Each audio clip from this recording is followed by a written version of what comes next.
Bonsoir mesdames et messieurs, bonsoir à toutes et à tous. Merci de nous rejoindre donc, sur la plateforme de Culturel pour ce nouveau rendez-vous de l'émission Ancre et Tradition donc, qu'on vous propose une fois par mois, donc, puisqu'on part à la rencontre de tous les acteurs qui composent nos îles Caraïbes, Océan Indien, Pacifique et aussi Atlantique Nord, qui viennent nous parler de leur passion, de leur histoire et de leur tradition.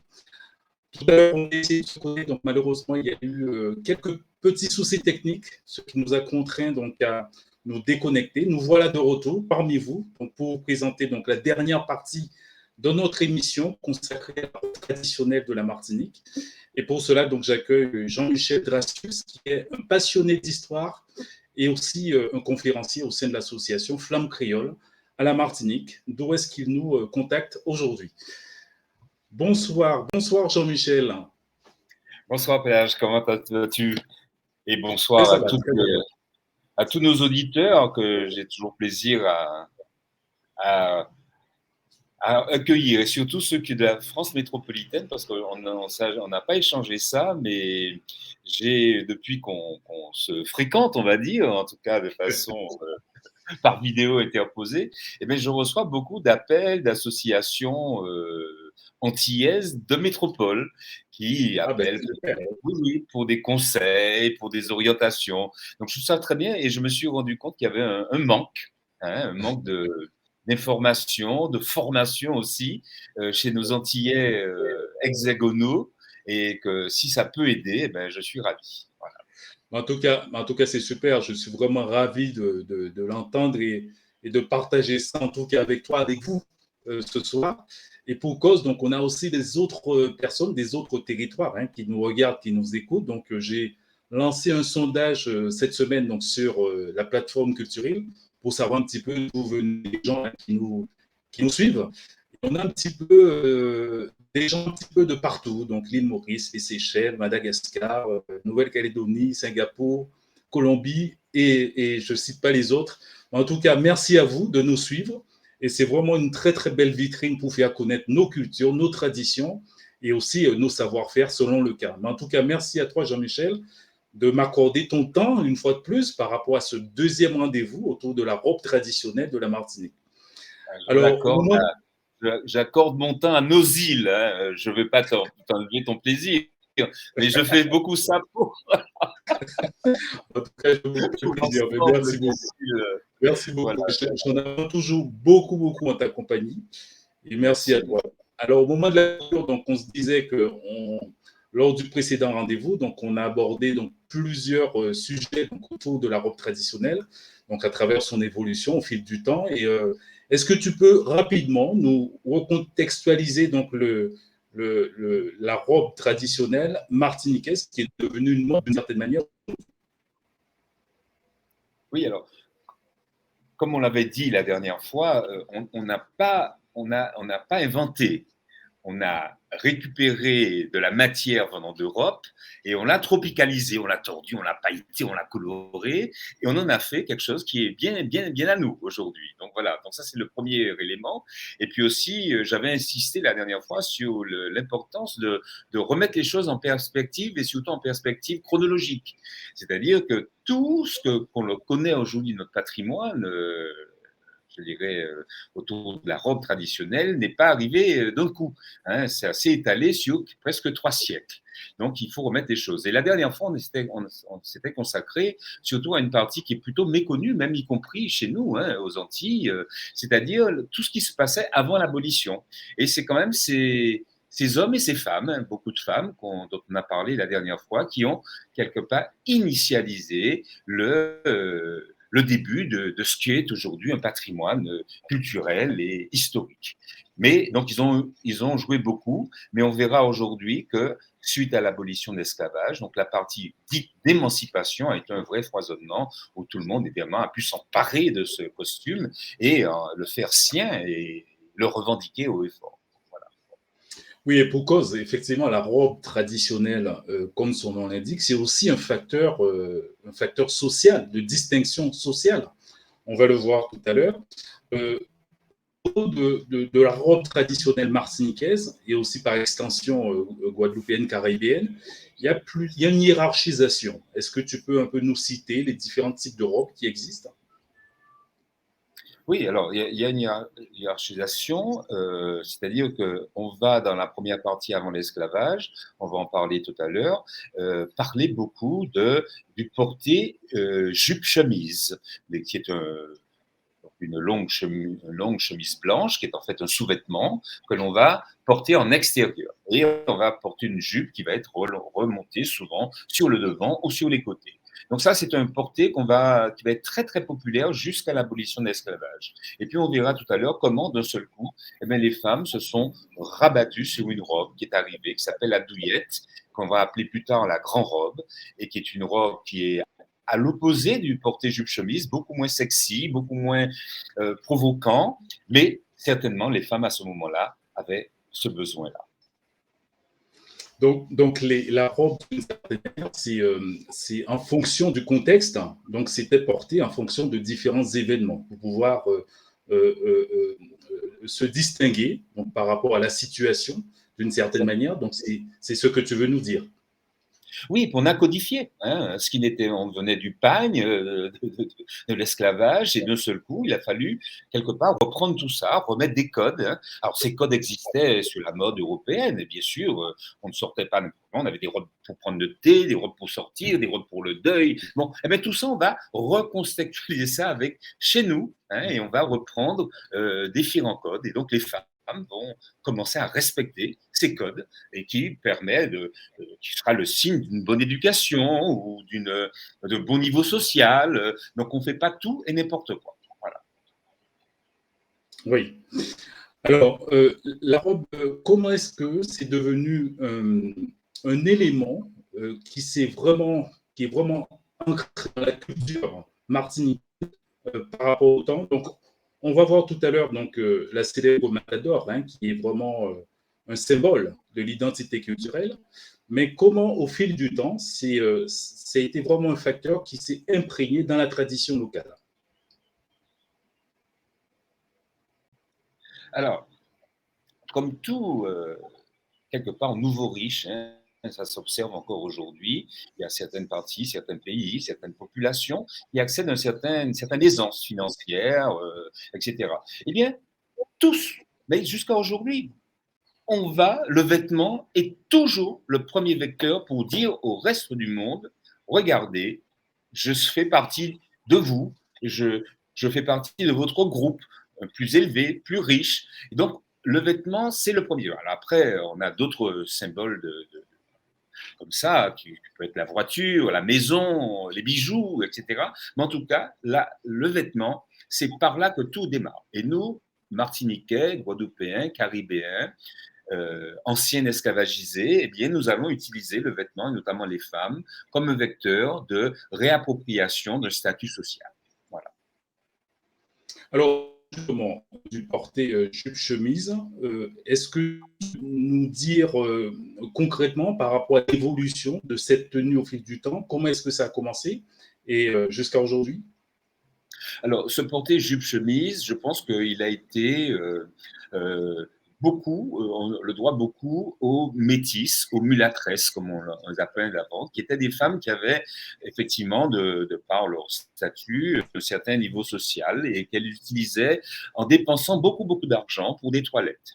Et surtout, il faut dire que l'axe c'est quand même la séduction. Les femmes vont chercher énormément à séduire et vont prendre des risques, c'est-à-dire des risques qu'on ne se permettait pas en Europe. C'est-à-dire que porter comme ça une chemise en cotonnade légère, ajourée de dentelle et de broderie anglaise, laissait entrevoir beaucoup plus qui n'était permis à l'époque dans la société, la bonne société. Donc on a des femmes qui jouissaient d'une grande sensualité, et on le voit ici, donc là ce sont des matadors, on voit ses épaules dénudées, ses bouts de tissu qui tombent négligemment, mais tout ça était certainement nécessaire à une époque où la femme esclave eh bien, a beaucoup utilisé de ses charmes pour s'en sortir.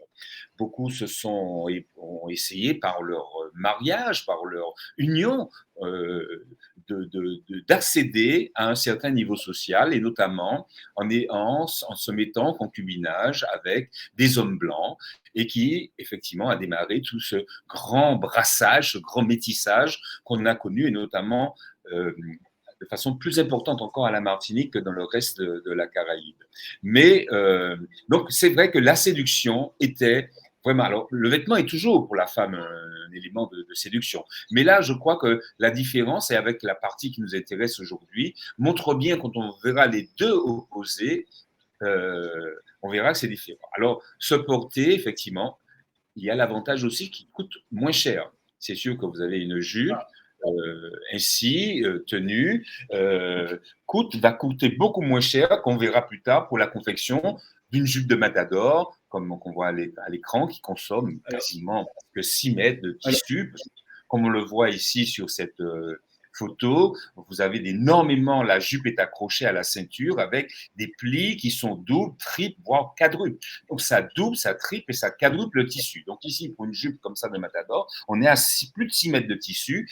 Donc ça demande quand même un certain effort. Donc se porter très, voilà. D'ailleurs, il charmait énormément. Hein, il charmait quand les marins débarquaient à Saint-Pierre, enfin, je ne sais pas les marins, mais en tout cas les personnes venant d'ailleurs débarquaient à Saint-Pierre, cherchaient à voir ces mulâtresses sur le balcon. Et alors, on avait toujours ce petit foulard qu'on mettait quand même pour, comme disait ma grand-mère, cacher la gorge, mais ça permettait de se protéger contre le petit vent froid du soir, ou aussi simplement contre le regard un petit peu trop insistant d'un monsieur qui passait. Mais globalement, la silhouette était extrêmement, pour l'époque, provocante, évidemment très féministe, parce qu'on ne comporte aucun corset, on est très libre de son corps, et ça n'existait pas en Europe. Donc, quelque part aux Antilles, les femmes bénéficiaient d'une grande liberté de leur corps par les vêtements qu'elles ont portés. Alors, ce vêtement se portait jupe-chemise, comme j'ai dit, s'accompagnait toujours d'une écharpe autour du cou, et bien sûr de ces coiffes de plus en plus élaborées, faites de madras, et souvent pour les mulâtresses ornées de bijoux. Hein, et la Matador va pousser cet avantage. Vas-y. Je constate néanmoins qu'il y a beaucoup de couleurs, c'est très coloré, c'est quand même des couleurs très très vives par rapport aux anciennes robes qu'on a vues, hein, donc des esclaves et des affranchis. Est-ce qu'il y a un rôle, est-ce que cela indique un rôle particulier? Est-ce qu'il y avait une signification à cela? Moi, je crois que quand tout ça est apparu, on est face à une mode européenne très blanche, hein, le blanc, le pastel, très à la mode, 18e, 19e siècle, toute l'époque victorienne, qui va être ensuite suivie par l'époque édouardienne, donc plus vers le 19e siècle. On a beaucoup de blanc. Voilà. Donc, on va limiter, on va la voir, on n'en parlera pas aujourd'hui, mais la gaule blanche telle qu'on la connaît en Martinique est purement issue de cette tradition du porté en blanc. Mais n'oublions pas que nous sommes africains. Donc, quelque part, avant de venir aux Antilles, nous avons été africains et donc bercés de couleurs. Donc, quelque part, l'esclavage a tué ce goût pour la couleur parce que tué le goût pour tout, puisqu'il n'y avait ni couleur, ni vêtements, il n'y avait rien. Et donc, je pense que dès qu'elle a pu, la femme antillaise s'est réappropriée cette couleur, et on verra tout à l'heure dans le madras, ce qui a plu dans ce madras, c'est justement cette association multicolore qui a fait que les femmes ont retrouvé. Donc, dès qu'elles ont pu, eh bien, elles ont joué la couleur. Et donc, très vite, on a contrasté entre les femmes de couleur qui portaient de la couleur, pour se répéter, et puis la femme, je dirais, créole, occidentale, qui est restée dans une mode très sobre, dans des dégradés de blanc et de pastel très clair. C'est intéressant ce que tu dis, Jean-Michel. Donc, ça veut dire que quelque part, à travers la mode traditionnelle, on trouve le métissage, puisque effectivement, donc ce blanc, il fait référence un peu, donc déjà à l'esclavage et aussi à la culture africaine, et donc les bretelles, qui fait référence à la mode européenne, les couleurs également, donc on retrouve donc cette idée de métissage. Nous sommes métis. Il faudrait que nous, Antillais, nous l'acceptions une fois pour toutes. Nous sommes des créoles, des métis, des mélangés, on s'appelle comme on veut. Mais en tout cas, nous, on a réussi à faire une culture qui nous est propre à partir d'apports venant d'Europe, d'Asie, d'Afrique. Et quelque part, on en a pris le meilleur, en tout cas ce qui nous intéressait d'être là-dedans, et on en a fait quelque chose de différent. Donc oui, métissage, métissage, métissage. Et ne nous enfermons pas dans l'une ou l'autre de nos origines, puisque voilà, tout ça, ça a été dans un shaker, un bon cocktail, et puis on a bien secoué, et on peut s'en amuser, et voilà, longtemps. Oui, Comme tous les bons c'est ce qui fait ce que nous sommes aujourd'hui, puisque le métissage, on le retrouve un petit peu dans différents secteurs de la culture antillaise par définition, donc la cuisine, la danse, etc. Donc là, donc, on vient de voir le porté chemise qui se portait donc à une circonstance particulière. Donc, qu'en est-il de la exactement? À quel moment les esclaves affranchis, ou du moins les anciens esclaves, ils portaient la douillette? Alors, fin 18e, hein, même avant l'abolition de l'esclavage, débarque cette fameuse robe, la douillette, qui débarque sur l'île. Et comme j'ai dit, donc le besoin de sérieux, c'est-à-dire qu'on n'était plus dans un besoin de séduction pour essayer de s'en sortir. Donc les femmes ont dit, ben maintenant non, je veux qu'on me juge pour ce que je suis, non pas qu'une volupté, mais aussi une femme capable de travailler, de faire des choses, d'étudier, etc. Donc du coup, il y a eu un besoin chez la femme de sérieux, voilà, quelque part de se présenter un peu différemment que simplement sous le point de la séduction. Et puis récemment, je l'ai appris en lisant Lafcadio Hearn, qu'il disait que le porté jupe-chemise avait été mis à mal à la suite d'une série de mauvaises grippes, hein, d'épidémies qui ont sévi sur les îles pendant un certain temps, et donc les femmes ont cherché à se protéger.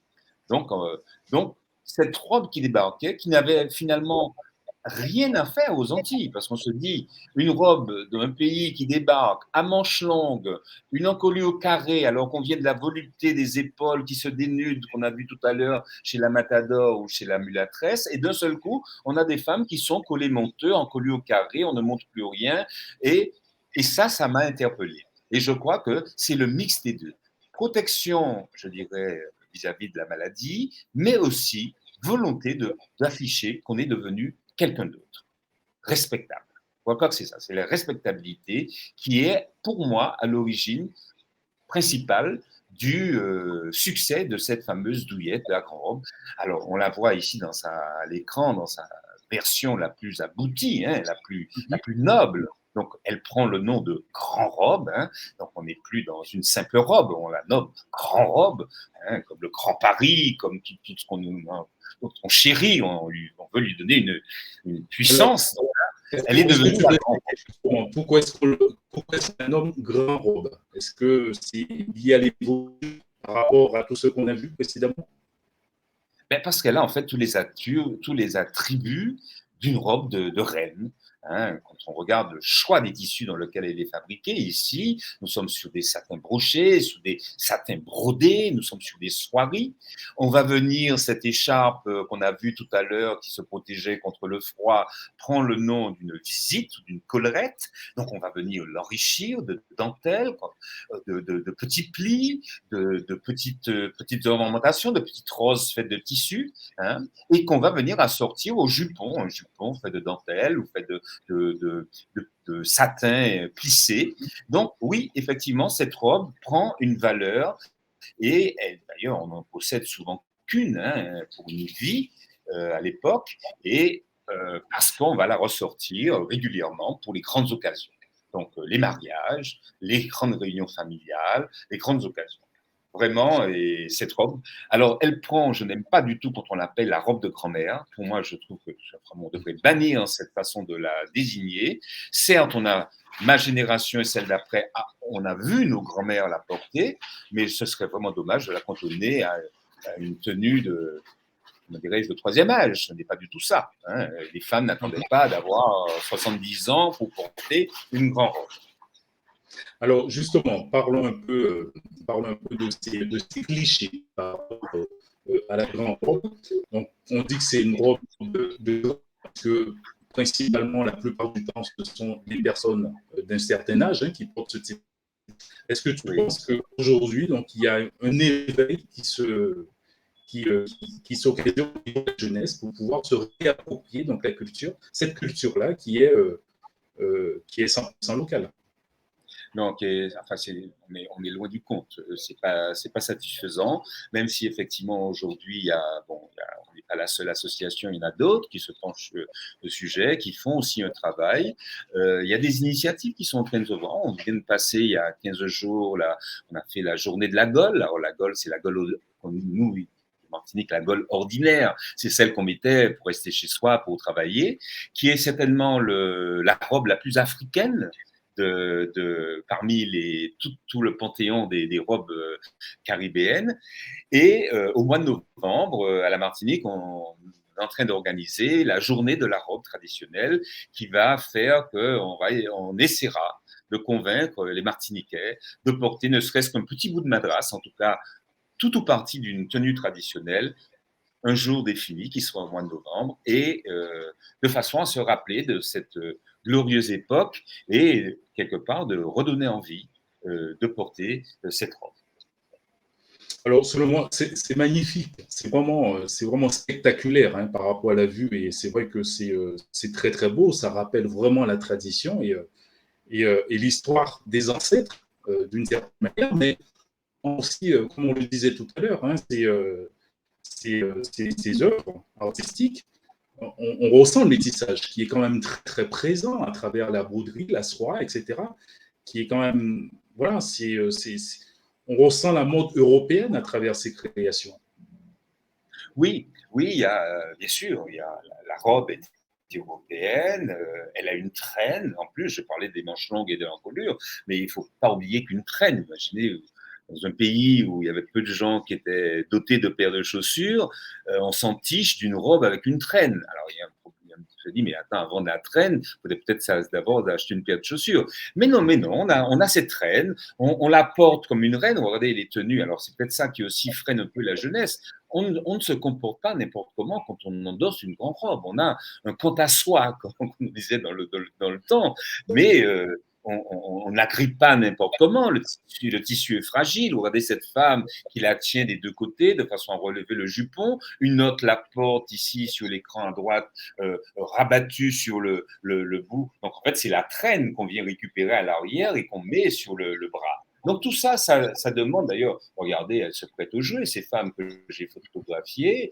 elles ont l'air très dignes, elles n'ont pas du tout, on n'est pas dans une désinvolture ou dans un laisser-aller. Donc oui, il y a une certaine rigueur dans cette tenue. Mais dans d'autres photos qu'on verra, on verra qu'elle peut être aussi portée de façon plus quotidienne, sans autant d'apparat. Là, on est vraiment dans la version la plus aboutie, la plus chic. Aujourd'hui, j'aime toujours à rappeler le prix parce que ces tissus, quand on achète certains brochets, aujourd'hui, on a minimum entre 100 et 150 euros du mètre.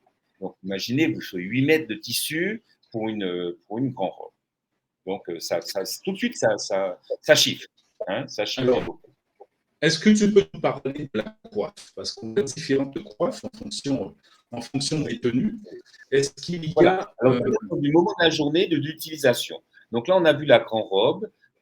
Si on peut revenir en arrière, mais la grande robe est portée toujours avec ce qu'on appelle une coiffe chaudière, une tête chaudière, comme on dit ici, en madras calandé. Voilà, donc c'est un madras qui est peint. On en parlait tout à l'heure du madras, donc je ne m'étends pas trop, mais c'est la chaudière. Ici, ce qu'on a à l'écran, là, on a un porté, je dirais, plus quotidien.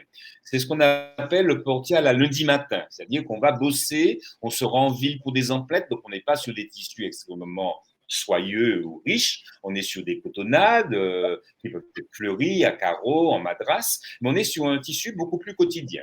Et on va porter soit une chaudière, comme ici, la personne de droite, sur sa magnifique grande robe à fleurs, ou sur la personne de gauche, elle porte une tête à bout. Donc la tête à bout arrive un peu plus tard, c'est la dernière tête, c'est la tête la plus récente de toutes nos coiffes, hein, mais voilà, donc elle vient récupérer la traîne qu'elle ramène sur le devant et elle coince cette traîne dans la ceinture de la robe qui laisse découvrir un petit bout de jupe. Et elle a toujours son foulard parce que quand on descend, on va en ville, on fait des emplettes, on va au boulot. Eh bien, on n'est pas dans la séduction. Donc, là, on vient se couvrir la gorge à l'aide de ce foulard qui vient se nicher dans la boutonnière de la robe de vent. Voilà. Donc là, c'est le côté léger. Comment ? C'est une tenue de tous les jours. Ça, c'est une tenue de tous les jours de représentation tout de même. On va bosser, on va en ville, on va faire des emplettes. On n'est pas chez soi, là. On sort. On est de sortie. Mais pas pour une fête, pour travailler ou pour faire des courses. Mais c'est très élégant quand même. Alors, on porte ça avec un petit panier d'osier qui permet d'y mettre ses affaires, etc.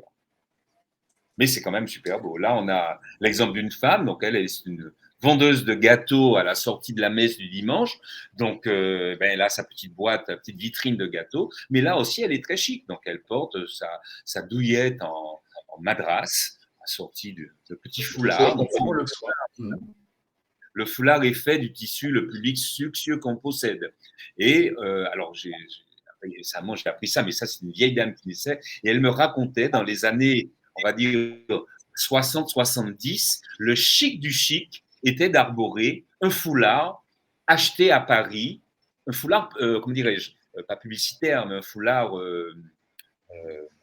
publicitaire, oui, touristique, on va dire. C'est-à-dire le foulard qui représentait la Tour Eiffel. Vous savez qu'on a acheté rue de Rivoli, vous avez des foulards, alors ils ne sont pas en soie, il y en a quelquefois en soie, mais ils sont plutôt en polyester, mais ils représentent la Tour Eiffel, ou alors il y a tous les monuments de Paris. Eh bien, on faisait acheter, quand on ne pouvait pas se déplacer, par des amis, les parents qui vivaient en Europe, se faire envoyer. Et le chic du chic, c'était d'arborer un foulard avec la Tour Eiffel dessus. Donc, on a aussi connu nos airs nos moments où on se cherchait un petit peu. Mais donc, c'était intéressant d'apprendre ça et ça m'a fait beaucoup sourire. Mais, oui, tu viens de m'apprendre quelque chose, effectivement. C'est intéressant. Moi aussi, j'ai appris ça et ça m'a fait beaucoup sourire. Et effectivement, je m'étais étonné parce que ma mère est décédée quand j'ai fermé les armoires, j'ai redécouvert certains foulards touristique avec des tours Eiffel et tout ça qu'elle avait dû acheter dans les années 60 à Paris quand on partait avec le bateau, comme on dit, pour faire un petit tour là-bas. Hein. On revenait de là-bas avec le foulard Tour Eiffel au Arc de Triomphe. Voilà, petite parenthèse fermée.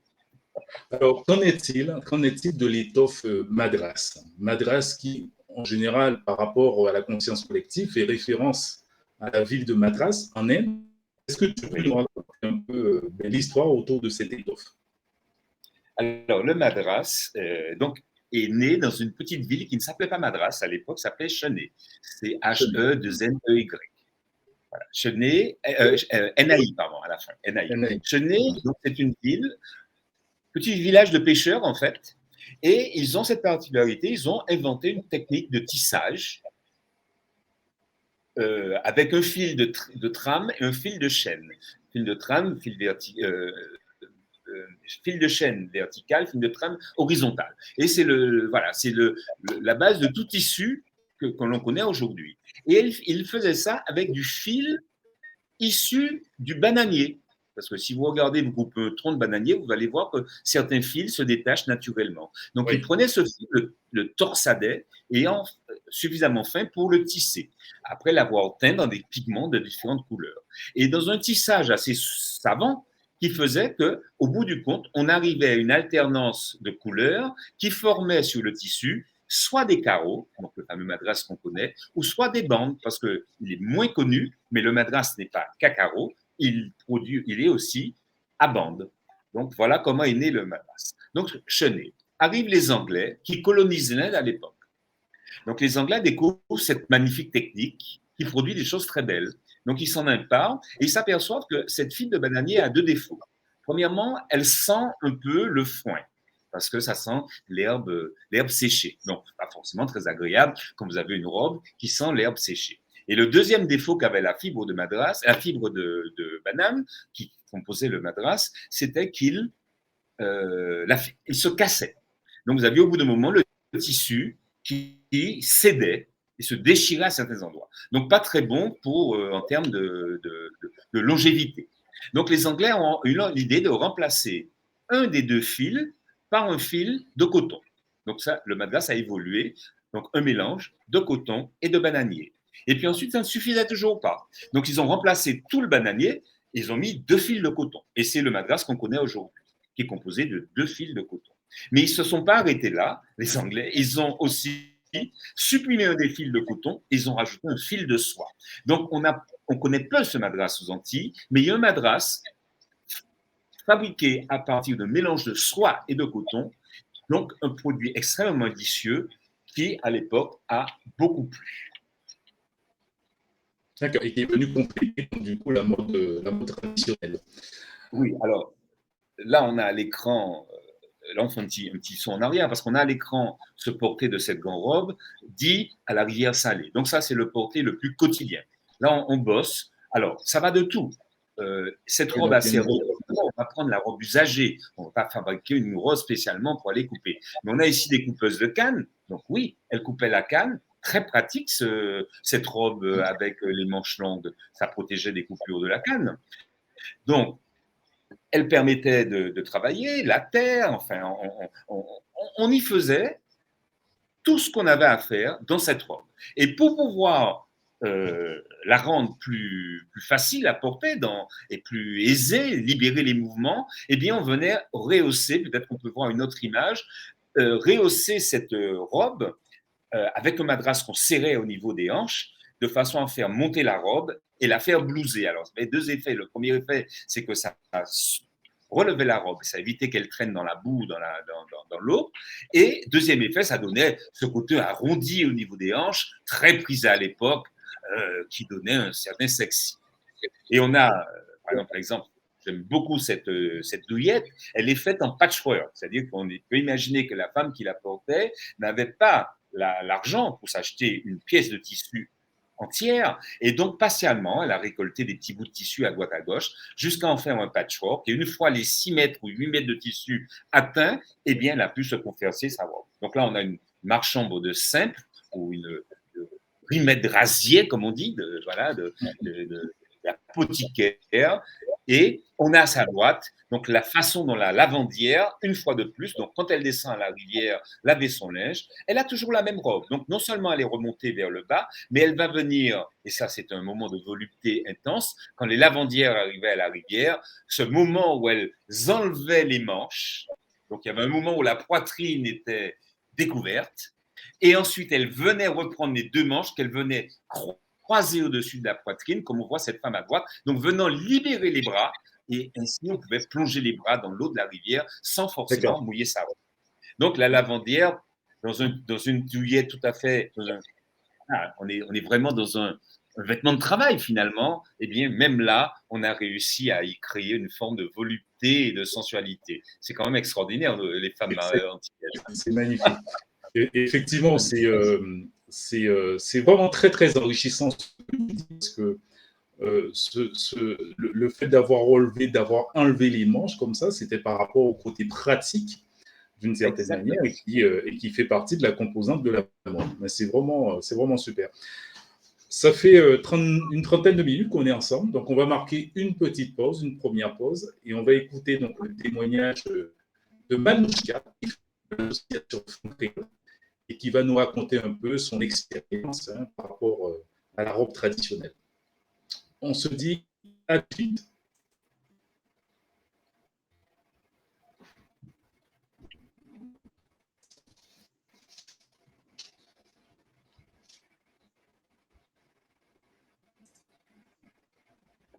Alors, donc j'ai un petit souci technique, mais ça ne va pas tarder à arriver. Bonjour Manouchka. Bonjour. Vous êtes une passionnée du costume traditionnel martiniquais. Comment cela a commencé pour vous? Alors, ça a commencé depuis le temps où je voyais mon aïeul, mon arrière-grand-mère, Madoune, dans sa berceuse avec sa douillette et son marais-tête à la rivière Salée et ses 2 bouclettes qui pendaient le long de ses oreilles. Et je me disais toujours qu'un jour, je vais m'habiller comme maman Madoune et je vais porter ma douillette et mes bouclettes sur les côtés. Très bien. Alors, comment vivez-vous cette passion? Alors, cette passion est devenue forte pour moi après une journée traditionnelle organisée avec des amis. On avait essayé de retracer la vie d'antan avec tous tous les costumes justement et tous les corps de métier qui existaient. Et suite à ça, je me suis dit non, il faut que je fasse partie d'une association ou de ballet. Donc finalement, je suis entrée dans un ballet parce que j'aime beaucoup voir les enfants danser. Et je me suis intégrée dans une association qui fait la promotion du costume traditionnel qui s'appelle Flamme Créole.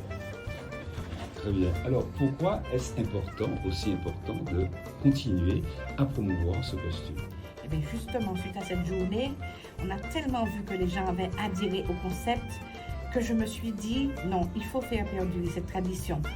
Et justement, j'ai retrouvé un petit texte qu'on avait écrit lors de cette journée qui dit que l'artisanat peut sauver l'esprit de la tradition et que la tradition peut sauver l'âme d'une nation.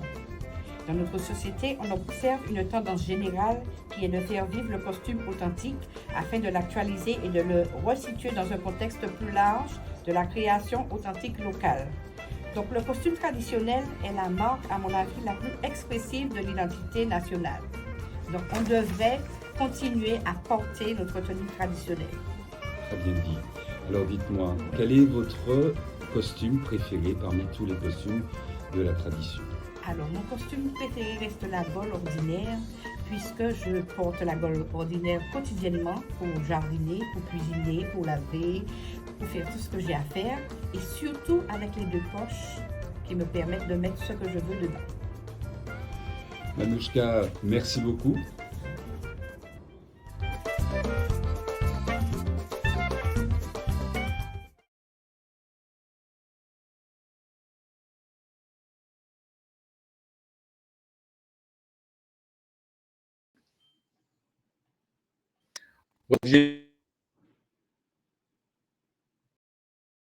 C'est parti Jean-Michel Dreyfus. Alors pour ceux qui nous rejoignent, donc j'en profite pour dire que c'est une émission spéciale axée sur la robe traditionnelle martiniquaise.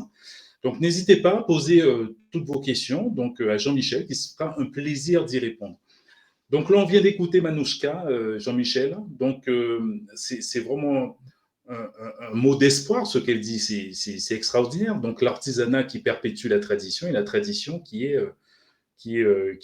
représente l'âme.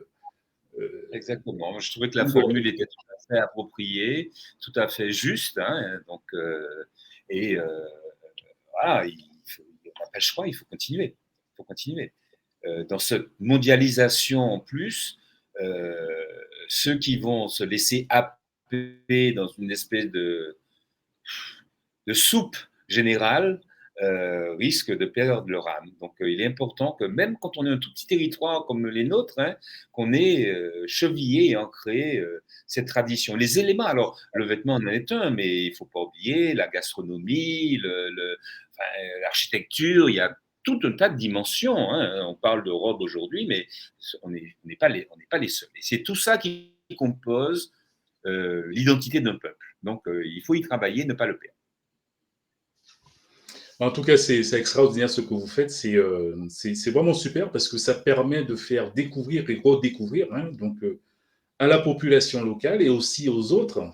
Donc, cette partie, ce pan de la culture locale qui est vraiment ancrée dans la culture populaire. Donc, là, on voit à l'écran donc, une dame qui se trouve au marché, donc, qui porte donc, cette robe. Donc, c'est une douillette également.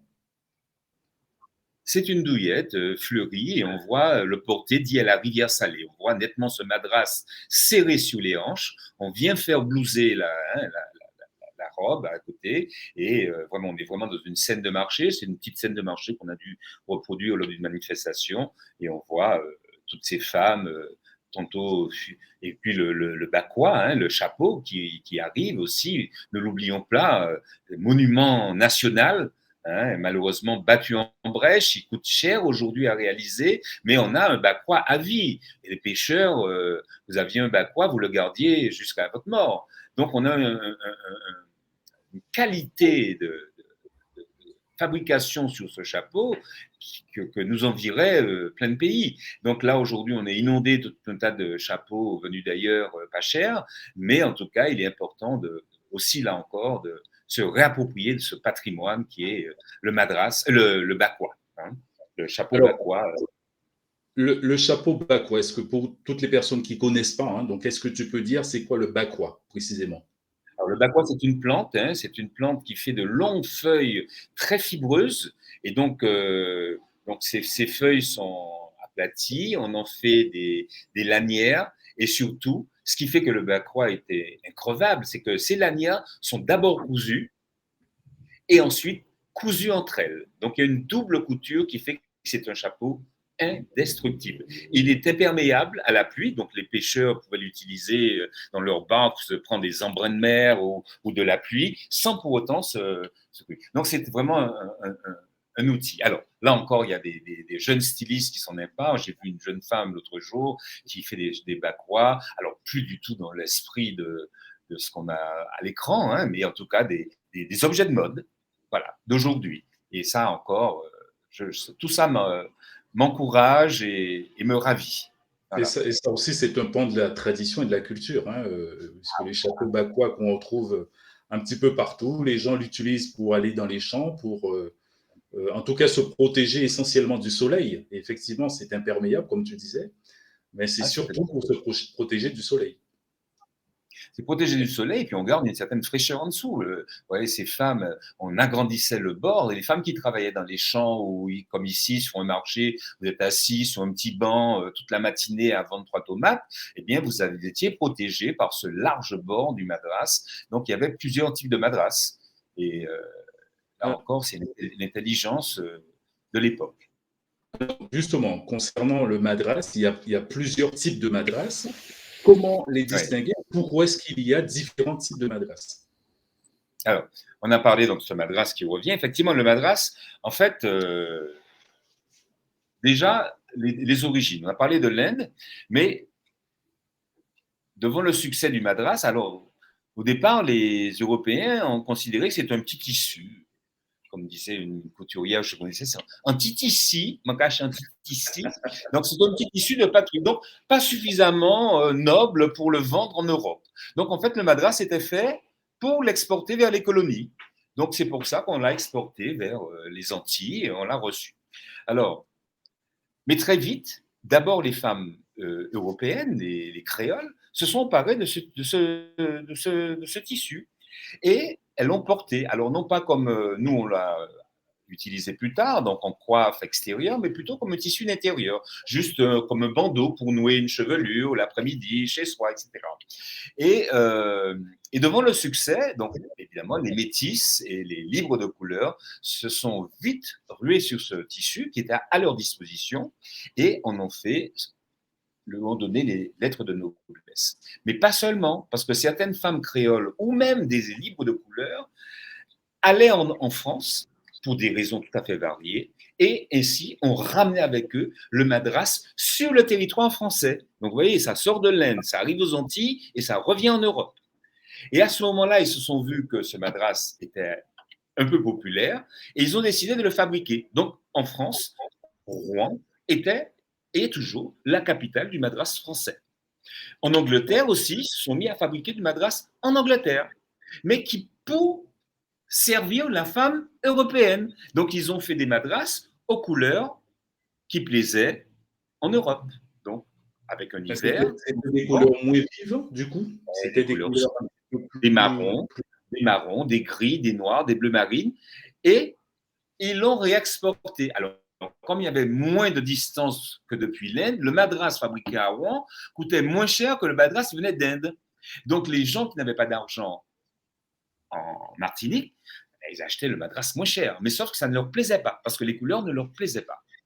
Eh bien, est née la technique dite du calendage. Le calendage, c'est quoi? C'est on prépare une colle naturelle, qui est de la gomme arabique, que l'on mélange avec des pigments de terre, du jaune de chrome, du terracotta, enfin, toutes les couleurs, ces pigments de terre.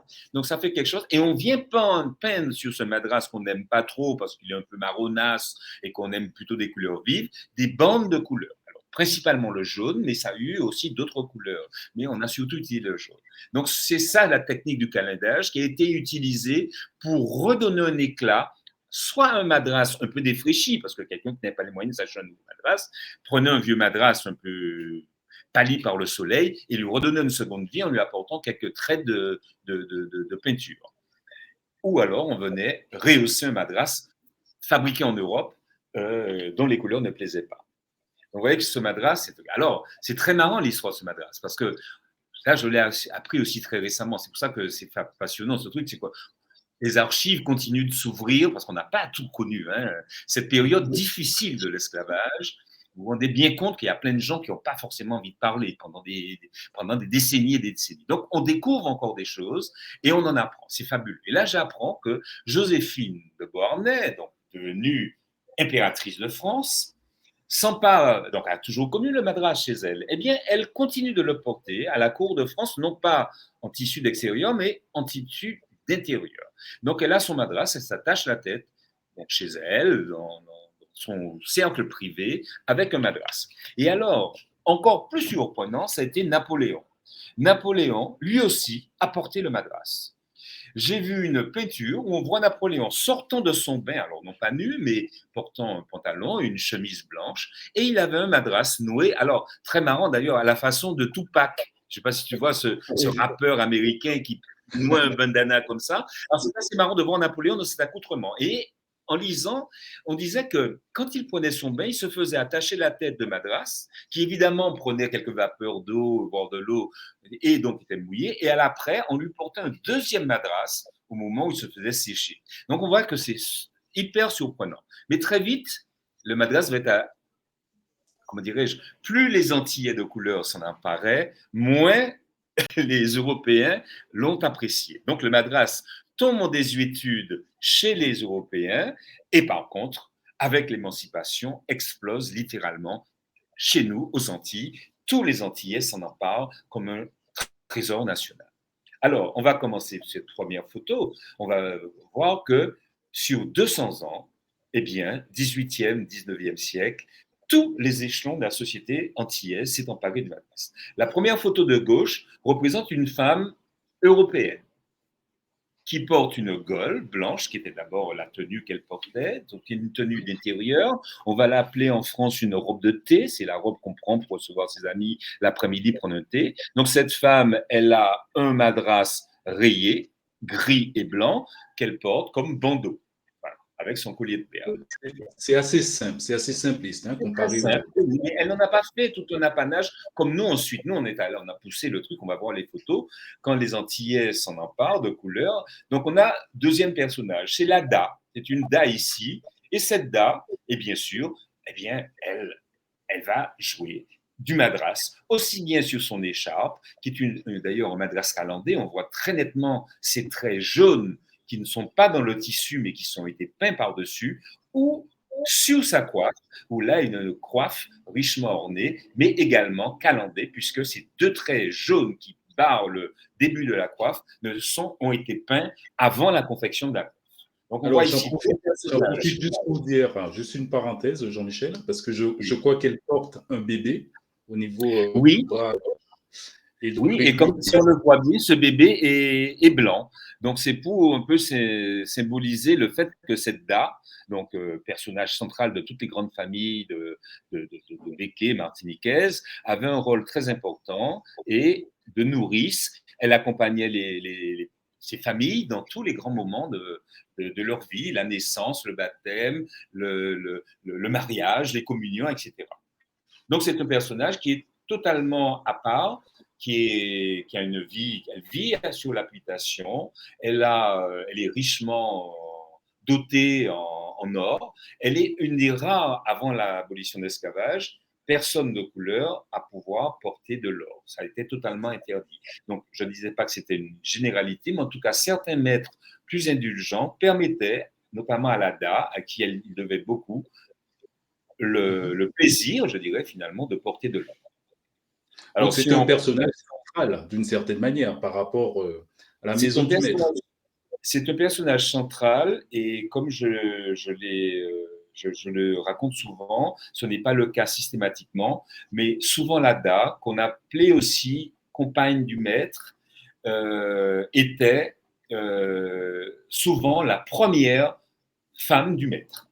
La première qu'il n'épousait pas, mais qu'il prenait comme concubine et avec qui il avait des enfants. Donc, démarrait le métissage, hein, qu'on a connu plus tard, et toutes les mulâtresses, etc., dont je parle souvent. Eh bien, cette Da était souvent la première compagne du maître. Même si le maître prenait comme épouse, un peu plus tard, une femme européenne, de façon à préserver les héritages, mais pour autant ne se débarrassait pas de sa première concubine, souvent la faisait vivre dans l'habitation et lui donnait le rôle de Da, qui était au-delà de l'éducation des enfants. Donc, elle gérait purement et simplement l'habitation d'un point de vue, je dirais, de tout ce qui touche à la cuisine, l'organisation des réceptions. Enfin, toute la vie était souvent gérée par cette femme dont le pouvoir était absolument incontestable parce qu'elle avait l'assentiment du maître, des fois sur 2, voire 3 générations. Elle servait une famille, des fois sur 2, 3 générations, et conservait ce pouvoir, en tout cas sur les autres esclaves au début, et puis ensuite, un peu plus tard, après l'abolition, sur les employés, ouvriers, agricoles ou autres, de l'habitation. Donc c'est là, oui, très importante. Là, je t'ai perdu en son, une fois de plus. Ah, il n'y a plus de son là. Je n'ai plus de son, Pélage. Donc il y a encore une coupure. Peut-être que à ce moment-là, on s'appelle au téléphone. J'entends tes questions par téléphone.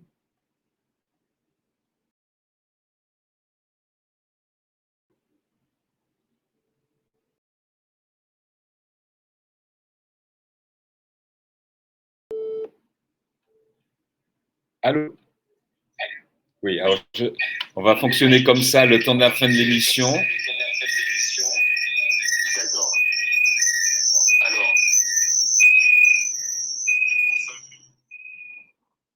Alors, redonne-moi ta question.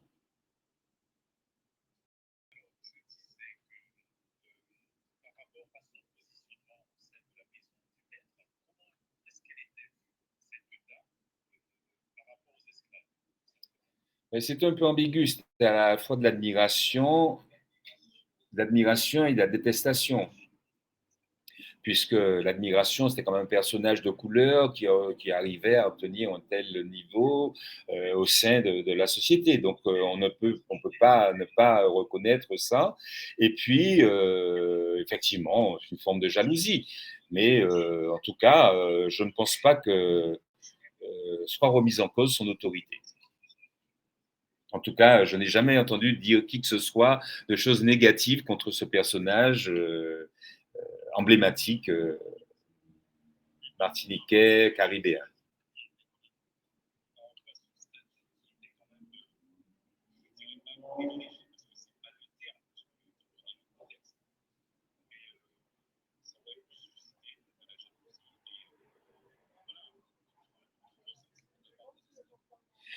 Oui, il y avait un ressentiment, d'autant plus qu'elle était l'œil du maître, hein, elle savait tout, elle rapportait tout. Mais en même temps, quand tu disais une amélioration de statut, c'est pas une amélioration, une vue de l'esprit, c'était vraiment une amélioration certaine. Euh, elle avait des avantages que n'avaient pas bien d'autres personnes sur l'habitation, hein, vraiment.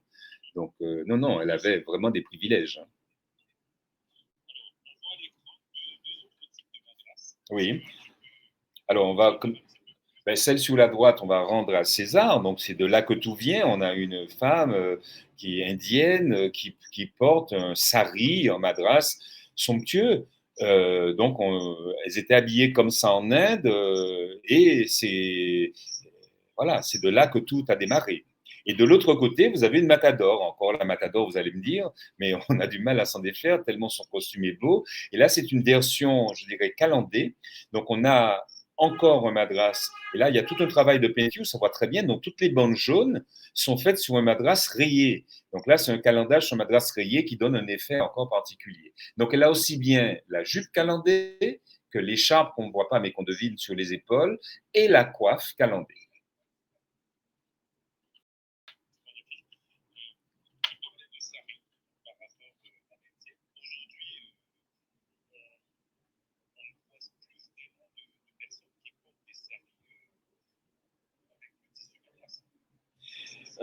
Alors ici à la Martinique, non, bien qu'il y ait une prise de conscience et une nécessité pour la population issue de cette d'Inde de refaire revivre aussi leur patrimoine culturel. On a participé le mois dernier à un regroupement familial d'une grande famille indienne martiniquaise où ils étaient 150. Ils se réunissent une fois par an, présentent l'arbre généalogique, redécouvrent de nouveaux cousins et font venir de la danse, de la nourriture, etc., pour essayer de faire revivre ce patrimoine. Donc là aussi, il y a une volonté que ça ne parte pas. Voilà.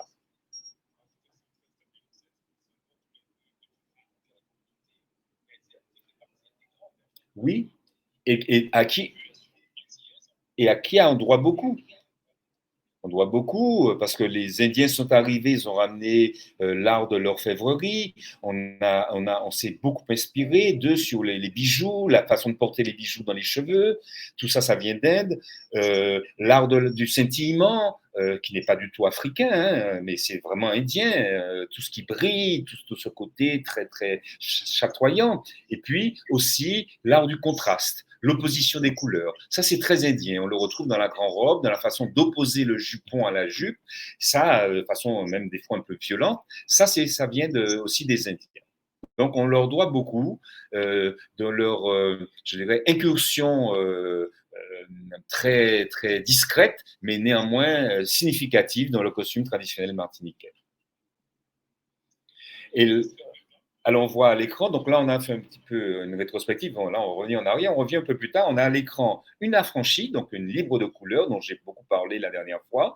Donc, elle, c'est la première qui s'approprie de façon, je dirais, excessive du madras. Donc, elle va l'utiliser pour sa coiffe très particulière, la fameuse bamboche dont on a parlé, qui monte à des hauteurs vertigineuses. Elle va l'utiliser aussi pour ses écharpes, y compris le madras rayé qu'elle va utiliser pour ses jupes. Enfin, voilà, donc l'affranchie, la libre de couleur, très tôt s'empare du madras. Et c'est continué par ses enfants, qui sont les métis, hein, comme ici une femme qui est métissée et qui s'est créée une robe, parce qu'elle en a les moyens, elle peut acheter une comment dirais-je, un long morceau de tissu pour confectionner cette robe et ainsi cette coiffe.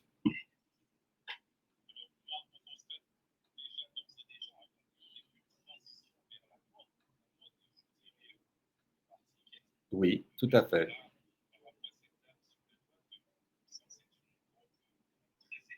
Oui, oui. Non, non. C'est vraiment, on n'est pas dans la robe de travail, on est vraiment dans la robe de représentation.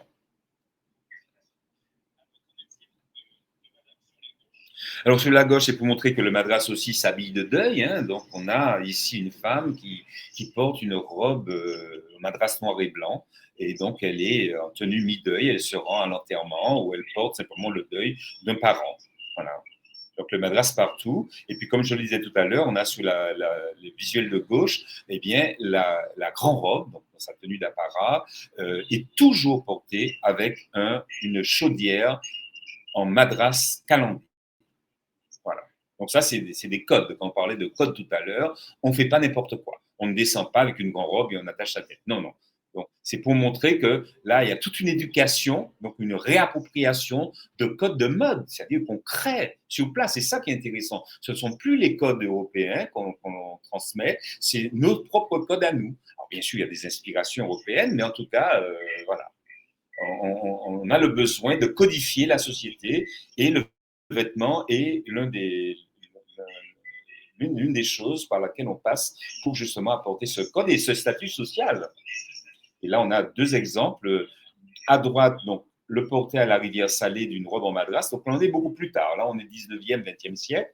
Et puis, à gauche, on a une douillette, je dirais plus ordinaire, mais très élégante, en cotonnade fleurie, et qu'elle arbore avec comment dirais-je, sa tête à bout en madras rose et son écharpe en madras également. Donc là encore, on voit qu'on est déjà un peu plus tard, plus dans le 19e, fin 19e, début 20e, où on a des femmes qui elles aussi s'approprient le madras.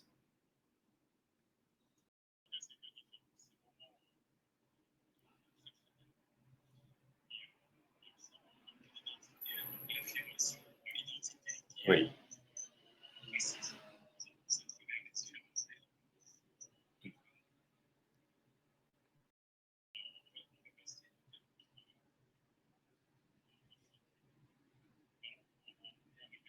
On est arrivé à la fin du manifeste.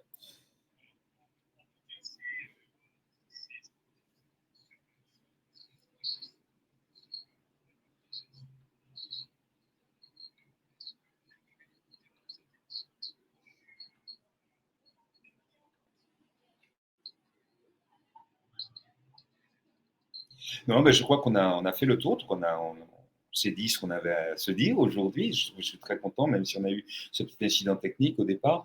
Mais oui, et comme je dis souvent, on peut prendre ce costume par plusieurs angles. On peut parler par l'angle du madras aujourd'hui, on peut le parler par l'angle de la féminité, on peut le prendre par l'angle de la revendication sociale. En fait, il est dans toutes les luttes. Voilà, c'est ce que je disais.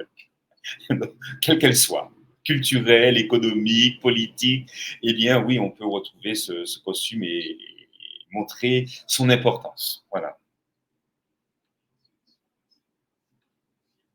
Oui, exactement, c'est ça. Exactement.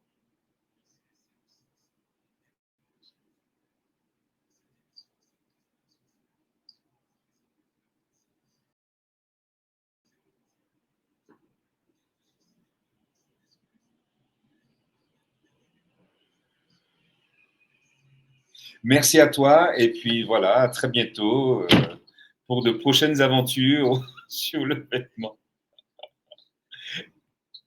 Oui, oui, il y a encore certainement des choses à dire. Voilà.